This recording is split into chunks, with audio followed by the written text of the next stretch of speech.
Welcome to today's Expert Chat. I'm Ginny with the Understood team, and today we'll be talking about preparing your teen with learning and attention issues for college success. With us today is Elizabeth Hamblet, who is a college learning support specialist and Understood expert. Hi, Elizabeth. How are you today? I'm good. How are you today, Ginny? Just great, Elizabeth. So good to have you. Would you like to tell our viewers a little bit more about your background? Sure. I work part-time as a learning consultant in Columbia University's Disability Services Office. I work one-on-one with any students registered with our office on a variety of things. They can come and see me once a week. And in addition to my work at Columbia, I also do a lot of writing and presenting on how to prepare students with disabilities for a successful transition to college. Well, thank you so much for being here today. I'm sure a lot of parents have a lot of questions and concerns as their kids are making or preparing for a new chapter in their lives. It's that time of year, isn't it? It is. So for our viewers, Elizabeth will be taking your questions throughout the chat. Please type them into your chat box on your screen and we'll get them to Elizabeth as soon as we can. We can get started right away, Elizabeth, with I think a really big question. With your experience, what are the biggest barriers for kids with learning and attention issues once they get to the college phase? That's a great one. I think probably the two biggest challenges are really time management and the reading load. And time management encompasses all the things about the college environment that can be a challenge. The fact that there's very little time that they're expected to be anywhere, which means that there's very little structure. Professors don't always check on whether or not you've done your reading, so it can be very easy to sort of let that go by until it's midterms or then finals.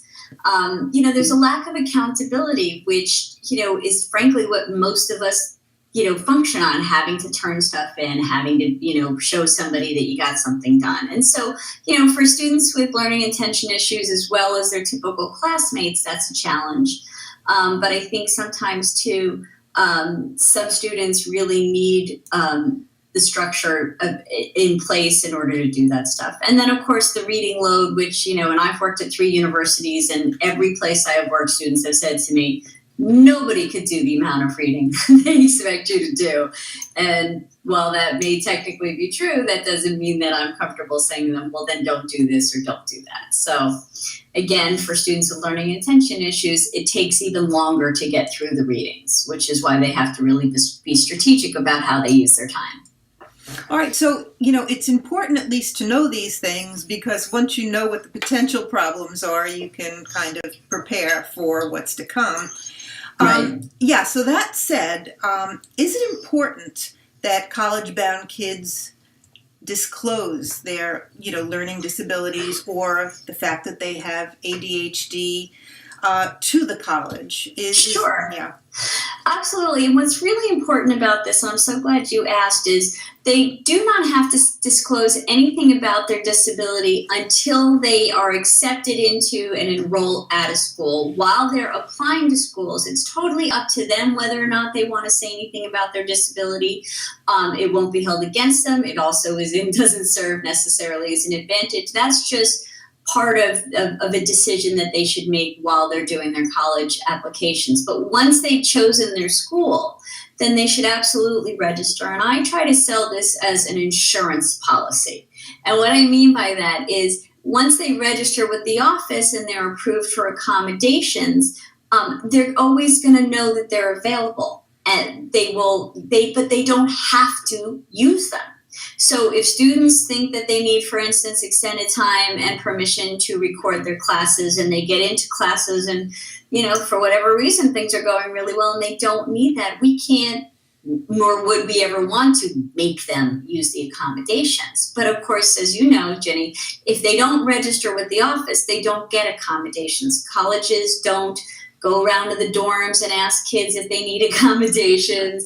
High schools don't register students for their accommodations at the next place they're going to the college. So it's incumbent upon kids to do that. And then once they do that, they don't have to use them, but then they can if they want to. All right, so let's just take a step back. Sure. How do kids know how to apply to the Office of Disability Services? Like, do they, especially if you have, a student with ADHD, organization issues, is this something that they really need some guidance with? How do they approach these services? That's a really another great question. So look, at some schools, when you get your acceptance letter, it will say, and if you have a disability, here's the office you contact. Sometimes when they go to freshman orientation, the Disability Services Office may, be part of that, like a welcome presentation. They may be at like the Student Activities Affair or the, Academic Affairs Fair, whatever it is. So even if they don't come across it any other way, they should be able to go to the Disability Services website on the university's site. So if they go to Hamblet University, they go into the search feature and they type disability services. Now, one of the things that does make it challenging, but it's well-intentioned, is there are offices that don't use the word disability. So they might call themselves the Office for Access or the Office of Academic Support or the Office for Equity. But if they type in disability, they'll probably get them to the right place. And there they should see how they register. And generally, all it requires is filling out a form that says, what's your name? Where do you live? What's your phone number, email address? And then ask them some questions like, what's your disability? What accommodations would you like here? When were you diagnosed? And then they turn that in plus a copy of what's called documentation, which is just the paperwork that shows that they have a disability. And for students with learning issues, that's obviously usually the testing that has been done on them. Students with ADHD, it can vary. Medical and physical disabilities, it's often a letter from the doctor or a form that the doctor fills out, and they turn that in. At some offices, they will have to also go for an intake meeting, but those are not scary and they're not generally very long. It's actually a nice opportunity for them to meet somebody in the office, talk about themselves, what they need, what they've used in the past. And I think that those meetings can be really helpful because sometimes a student will say something that might make the coordinator say, oh, have you thought about this? Or we have that. So I really encourage students to, even if they don't have to, once they get registered, to try and meet with their coordinator anyway, just to say, hello, this is my face, This is what your face looks like, just so that if they ever need something, there's a little comfort level, and at least they've already, made an acquaintance. Yeah, that's really important and great advice, Elizabeth. That said, shouldn't parents really make sure that their kids can actually articulate what their learning issues are? I mean, that's really a prerequisite, isn't it, to getting what you need? Right, exactly. And look, the research shows us that not all kids can do that because nobody really has sat with them ever and talked about it. And one of the studies that I reference a lot in my work, one of the young women said, actually, nobody ever used the term learning disability with me. And she was, really not able to articulate those things. So absolutely, by the end of senior year and hopefully before then, there should be ongoing conversations each year with students about what their strengths are, first and foremost, obviously, and then what their areas of weakness are, not because we want them to feel bad about that, but, when you have a disability, you have certain civil rights. And so you need to be able to say what those are so that you can, present yourself as a person with a disability and explain to the coordinator at the Disability Services Office, here's how this thing that I'm asking you for, makes sense for what my disability is. Okay, that's great. Now, who makes these decisions? So, a student can apply for, register for the Office of Disability Services, register with the Office of Disability Services. Once that's done, is there a possibility that they will not be, accepted? And Sure. Who makes that decision, Elizabeth? Well, so to answer the first part of your question, who makes the decision really depends on the office. One of the things that is sort of interesting as students move to the college level is All that the law requires is that we put somebody in charge of, being the liaison and making decisions for these students. But it doesn't have to be a designated office that's solely devoted to disability services. So in some places, at some colleges, that is one person, and the person in charge of it, sometimes they're called the 504 compliance officer, will make those decisions. Other places, it might be done by a committee. I can say to you that where I work, we have a 2-part system where somebody reviews it and says, this is what I think. And then somebody higher up says, well, this is what I think, and these are the things we're going to do. I'm sorry, and you asked me another part of that question, and I was so busy explaining that first part, I forgot. Oh, right. So what are the chances that they won't? I think for most students, that's not going to be an issue. I think, one of the big transition experts in my field, Joe Medaus from University of Connecticut, talks about when students have been given, and this sometimes happens and much more with 504 plans than IEPs, the kid's sort of struggling, maybe they've done testing and it really hasn't shown anything, or they have done testing and the student doesn't qualify for an IEP because there's no substantial limitation to her functioning. Those are the students who at a college might not receive accommodations because, they're not seen as having a disability. And, the language of the law says you have to be substantially limited. And so, for the parents that I know, Understood has a lot of parents of twice exceptional kids. So you certainly can be gifted and have a learning disability. But for instance, and trying not to get too technical, in the measuring parts of this field, 50% is the middle of the average range.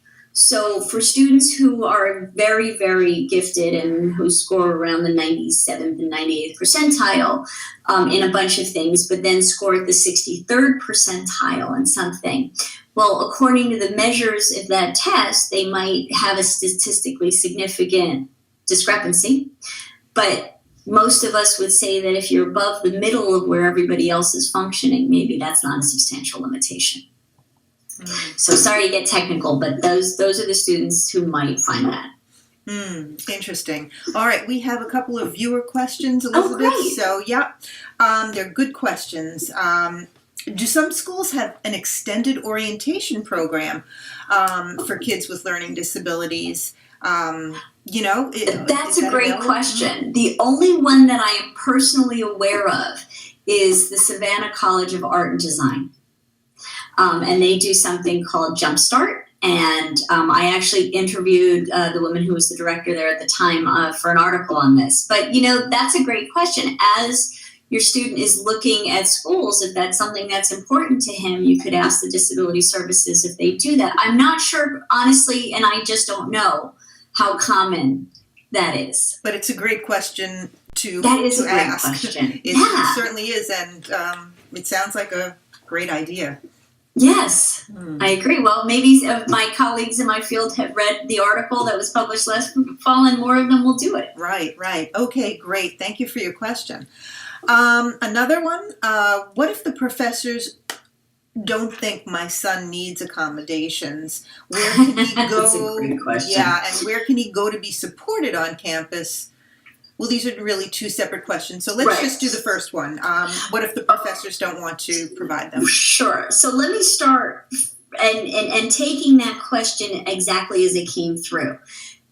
When a professor doesn't believe or think that a student needs it, that is not the person who gets to make that decision. So that's really important for your students to know. So as long as your student has registered with the Disability Services Office and been approved, then I'm not saying that every professor will take that letter of accommodation, smile, and say, okay, here we go. But your student can start, and I strongly suggest this because I'm not sure all the offices actually do this. I don't even know if mine does, frankly. Ask at the point of orientation or ask when you first get registered, what do you want me to do if a professor says I can't have that accommodation in my class? And they may say, you have her call me. It is really, to me,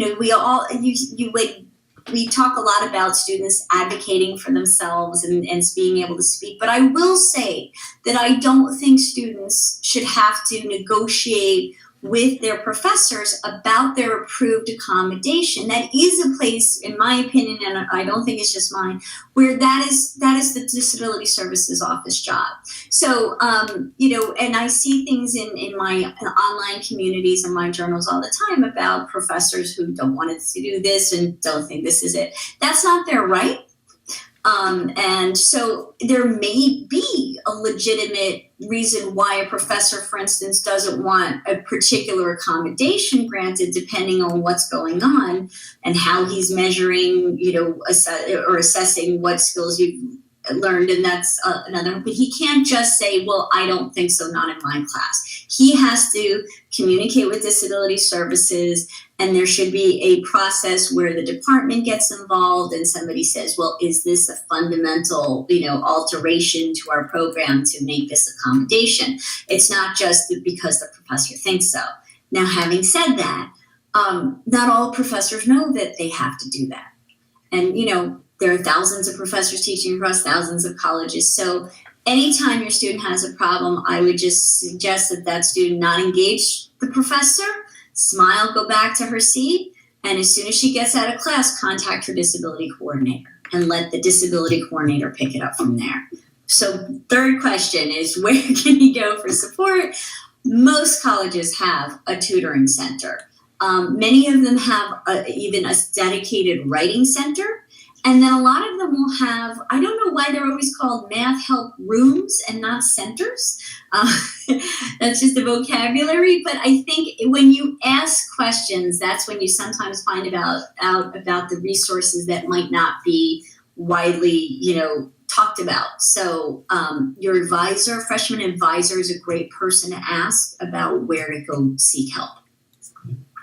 All right, and one thing I just want to clarify, Elizabeth. Please. Does the Office of Disability Service meet with the professors? I mean, is there like a handoff of that's a great question. Yeah, no, is in short answer. So I referred in one of my recent presentations to college students as free agents. They are really in charge of their own destiny there. The way that it gets communicated that a student has been approved for accommodations is generally the student gets a letter from our office that she delivers to her professors. Now, sometimes it's an email that she forwards. I've heard, and I've never worked at one of these places, sometimes within the university's what's called the course management system, there might be an alert that goes to the professor's email that says you have a message, and then he would log in and see that Elizabeth was approved. So there are all different ways that happens, but at most places the communication goes from the student to the professor. It's a copy of the letter or the email from us saying, here's what Elizabeth's been approved for. Okay. I have told my son, who has accommodations at his college, to just engage the professor after the first class and just go over it. And again, this is my face, just to make that first contact. And, I just feel better about that. So maybe, it's important also to just get that out there in the open. Oh, I think that's really great advice. Look, I always say to students, and this is true for any kind of, any student who wants to talk to a professor, don't run up to the front of the room when she's taking out her laptop and setting up the projector, and don't run up to her when she's trying to pack it up and get out because the next professor needs to come in. And look, I understand high school kids don't realize there's something called office hours. So every professor has, 2 hours, usually 2 days a week, where she's in her office and you can go and talk to her. And office hours are really, to your point, Ginny, the place to go do that. So you come in with your letter, you say, hi, I'm Elizabeth. I'm in your History 101 class. Not just here's my letter, but I have ADHD. I've been approved for these accommodations. Is there anything I can tell you? And there will be professors who say, no, thanks, kiddo. Thanks for the letter. We're good. There will be others who will engage.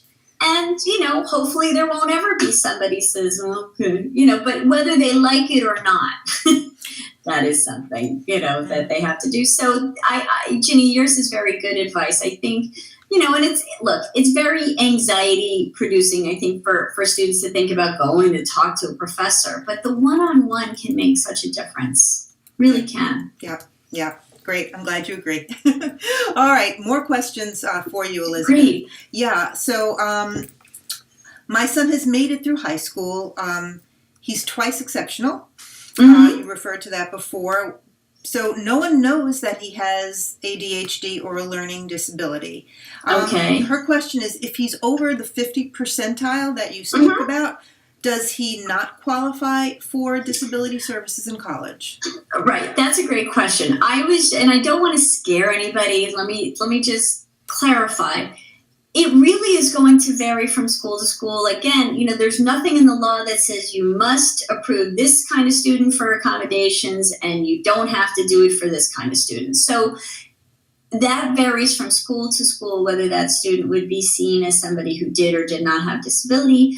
And again, if you had somebody who could write a very good report, sort of giving the subjective things, like Elizabeth is always losing her stuff, and every single high school teacher reported that she turned papers in late, but they were brilliant.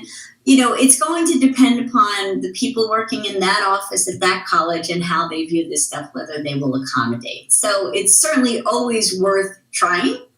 Absolutely, because if you don't ask, you don't get. And then, if it turns out that he, doesn't get accommodated, again, there's a writing center, there are tutors. Some schools do offer, time management workshops to anybody. Sometimes it's not run through us, it's run through the counseling center or the academic success office. So there will be other resources for support. Okay, great advice. Always worth the ask. More questions, Elizabeth? My son is bright, has done well in high school, but he's in denial about his executive functioning deficits. So I think this parent would just like advice. How can she handle this situation with his son? I guess get him a little bit more self-aware so he's on the right track. Well, I mean, look, depending on where you are, there's a month or 2 months left of school. I think you have to start drawing back that support so that he can see what he is doing on his own and how much help you're giving him. I always like a coaching approach where instead of just saying, well, you're on your own, kid, you ask questions like, well, okay, I'm not going to structure your week. So what are the things you have to do this week? When are you planning to do them? And then evaluating at the end of the week, did you get those things done? If you didn't, why not?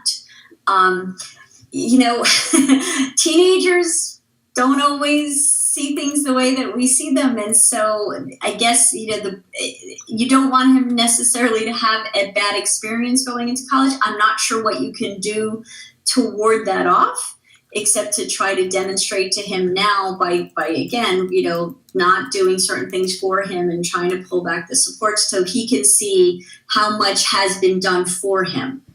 And hopefully, ask and engage about what he needs to do for himself. But I and many other parents, I think, feel your pain and share your struggles. Right. This is, a common concern. And so, maybe he's planning to, surprise his parent a little bit and we take it can on. Cross fingers and hope he will, flap hard when he gets out of the nest, right? Right. Okay, great. All right. So here's an interesting question, Elizabeth.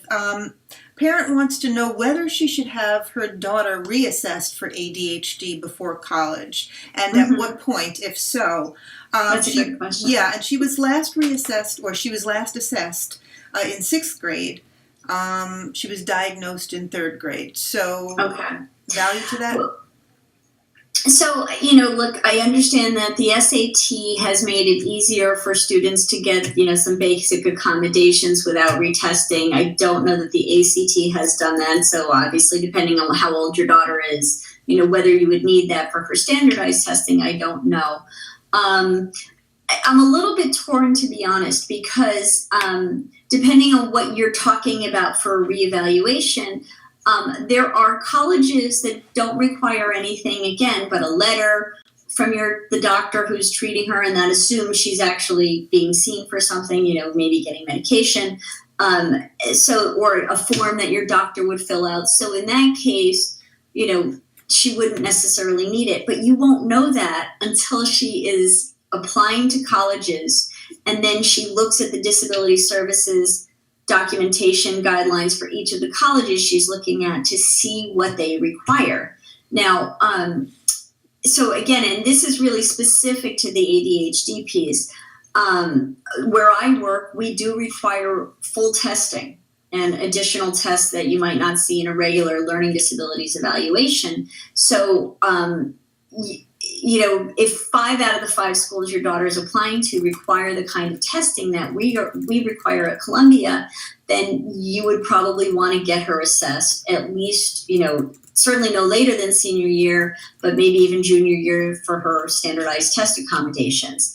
But there's a good chance that your schools won't require that.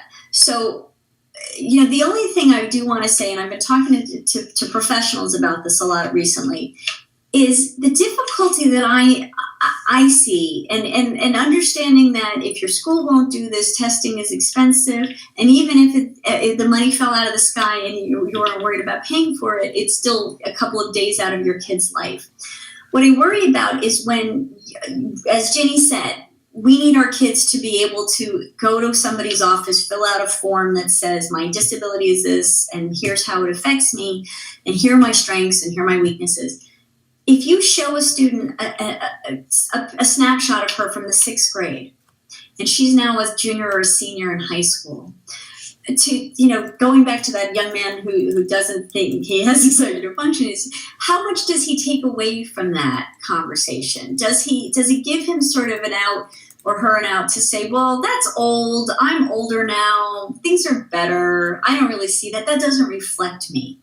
So, presenting students with a current snapshot of their strengths and then their areas of weakness that constitute their disability, I think is very helpful. But I say that with every acknowledgement that it's not always easy to get that testing.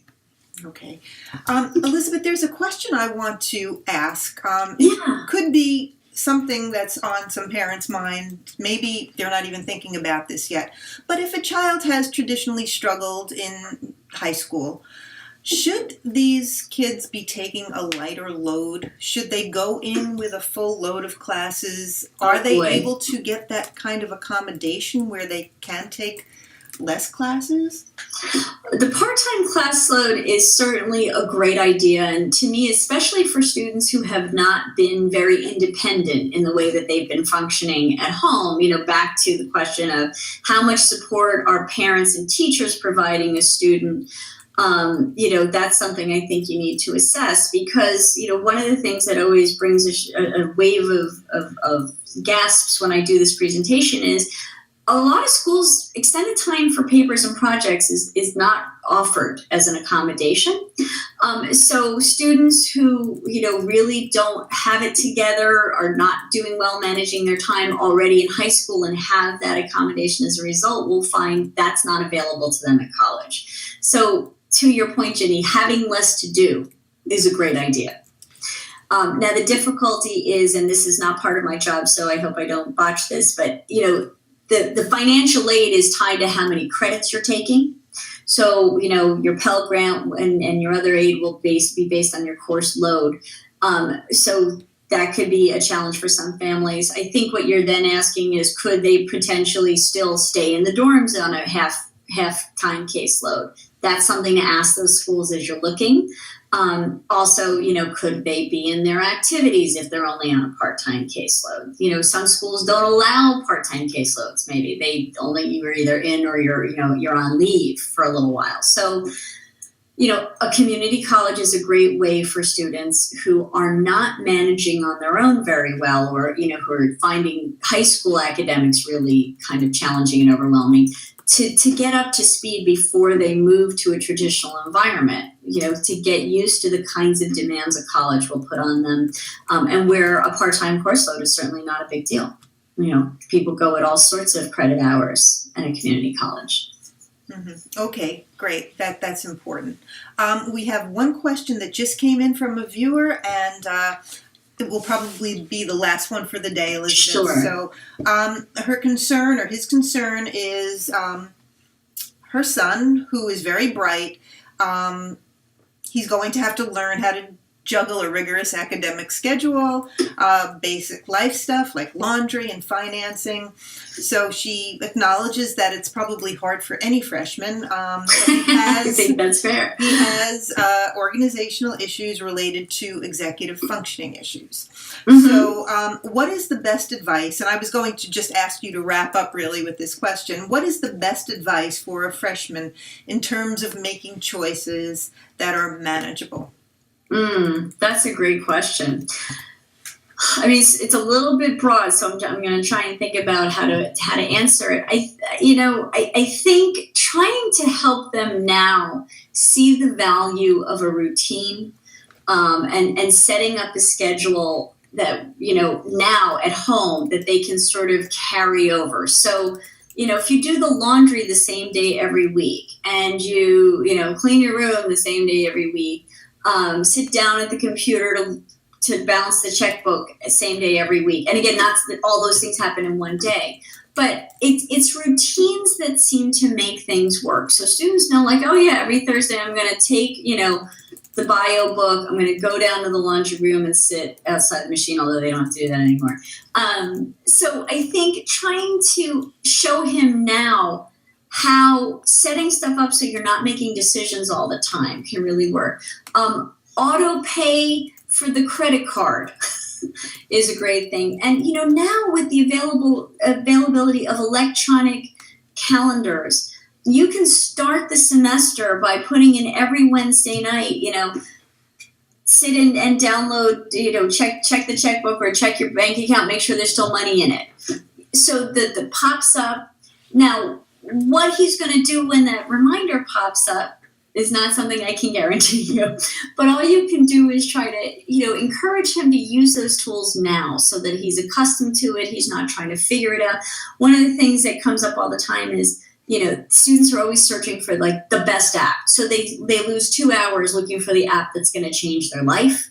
And that's 2 hours they don't spend doing their reading. So trying to spend the next few months before he goes, like getting into that kind of a groove, frankly, so that he can take that and carry it over. There's no guarantee that he will. The accountability checks, Sunday night check-in, did you do this, did you do that? They're on their own once they're there. Yeah. But, no, that's great advice. I think that's, the apps. I mean, just to establish a structure, routines, that really is, as you say, the best advice you can give. What they do with it, it may be some trial and error, but those are the tools that they need. So I think that's great advice, Elizabeth. Oh, good. Yeah. So that's about all the time we have. This has been really great, really informative. Hopefully it's alleviated some concerns that parents may have. For those of you that don't know that we have an Understood community, Elizabeth is a frequent visitor in the Understood community. If you have any college questions, please just, u.org/community. Ask your college question and we'll get it to Elizabeth and she'll have a response for you. Absolutely. So again, thank you for joining. If you've missed any portion of this chat or you'd like to watch it again, we archive all of our chats at u.org/calendar. Once again, Elizabeth, thank you. Thank you for having me. Great questions today. Yes, and thank you all for joining. Have a great day.